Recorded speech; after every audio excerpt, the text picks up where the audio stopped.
Kim Jong-un, famous for his running dictatorship. Adolf Hitler, famous for his successful dictatorship. And Narendra Modi, why he is famous for? Today we know in this episode. मैं मोदी जी को Hitler और Kim Jong के साथ क्यों जोड़ रहा हूँ, इसका आंसर देने से पहले मैं बता दूँ कि और भी कई लोग हैं जिनके साथ मोदी जी को कंपेयर किया जा सकता है। रशियन डिक्टेटर व्लादिमीर पुतिन, जिन्होंने अपनी सत्ता बनाए रखने के लिए अपने देश के संविधान को 2 बार बदल दिया। जो बाइडेन, जो कि कैपिटलिज्म के दम पर सबसे बड़ी महासत्ता का लीडर बना। आपको ये सब जानकर आश्चर्य नहीं होगा क्योंकि कई लोग मोदी जी को तानाशाह से कंपेयर कर रहे हैं और दावा करते हैं कि मोदी जी ज़्यादातर लोगों के लिए संवेदनशील नहीं है।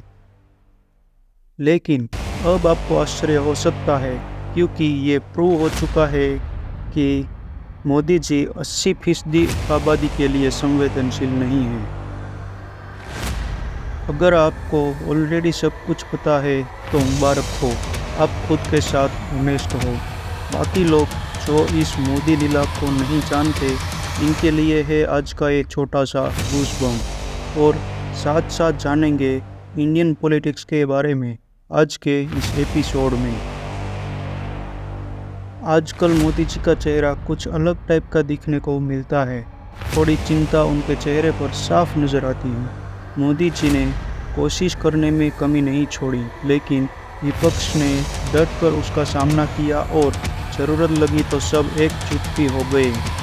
फिर भी मोदी जी के पास बड़े हथियार थे, जैसे कि ईडी और सीबीआई। हैरानी तो तब होती है जब उनमें भी मोदी जी सिर्फ कोशिश ही कर पाए। फिर भी मोदी जी के पास एक रास्ता बचा था, पुराना घिसा पीटा डिवाइड एंड रूल का फंडा। अब शायद मोदी जी को समझ आ गया है कि लोगों को उनका फंडा पता चल गया, यानी मोदी जी ऑलमोस्ट फेल। लेकिन कैसे? सबसे पहले वहाँ से स्टार्ट करते हैं जिनको लेकर वो 2014 का इलेक्शन जीते।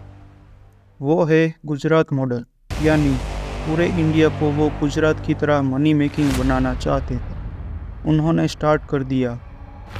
पहले अडानी जैसे लोग ज़्यादातर गुजरात से ही कमाते थे, लेकिन मोदी जी के पीएम बनने के बाद उनको खुला छूट मिल गया और उन्होंने पूरे देश का पैसा इकट्ठा करके अपनी जेब भर ली और बन गए सेकंड मोस्ट रिचेस्ट पर्सन। उन्होंने अपने देश का एयरलाइंस कब्जा लिया और कई ऐसे प्रोजेक्ट पा लिए जो शायद उनको कभी नहीं मिल सकते थे। ऐसे ना चाहते हुए भी मोदी जी कैपिटलिज्म को सपोर्ट करने लगे। अपने दोस्तों को इनडायरेक्टली सपोर्ट करने के लिए डीमोनेटाइजेशन भी करवाया और इंडियन इकोनॉमी को बहुत बुरी तरह से तोड़ डाला। अब मोदी जी का मॉडल तो चल पड़ा, बट उसे डर था कि ये फंडा पब्लिक को पता चल जाएगा। उस प्रॉब्लम को सॉल्व करने के लिए मोदी जी ने मीडिया को कंट्रोल करना स्टार्ट कर दिया। मीडिया को कंट्रोल करते करते उन्होंने इतनी पकड़ बना ली कि कोई अब उनसे कुछ सवाल नहीं कर सकता था, और करता था तो भी बहुत सस्ता वाला। इंडियन मीडिया मोदी जी को सपोर्ट करने के लिए इतनी बेबाक थी कि उन्होंने अपना नाम इंडियन मीडिया से बदलकर मोदी मीडिया कर दिया और अपनी क्वालिटी इतनी गिरा दी कि अब उसका वर्ल्ड मीडिया रैंक में नंबर आता है ये, जो कि डेमोक्रेसी का चौथा स्तंभ माना जाता है। पब्लिक को बेवकूफ़ बना के मोदी ने एक के बाद एक सक्सेस पाना जारी रखा। लोगों को मैनिपुलेट करते करते 2019 का चुनाव भी जीत लिया। लेकिन असली कहानी तो अब स्टार्ट होती है। चुनाव के कुछ ही महीने बाद आता है कोविड-19 पेंडेमिक। हमारी सरकार इस पेंडेमिक को हैंडल करने में बुरी तरह फेल हो गई और कई जानें गंवानी पड़ी। अगले ही साल किसानों ने सरकार के मनचाहे कायदों का विरोध करने के लिए प्रोटेस्ट कर दिया और सरकार को आईना दिखा दिया।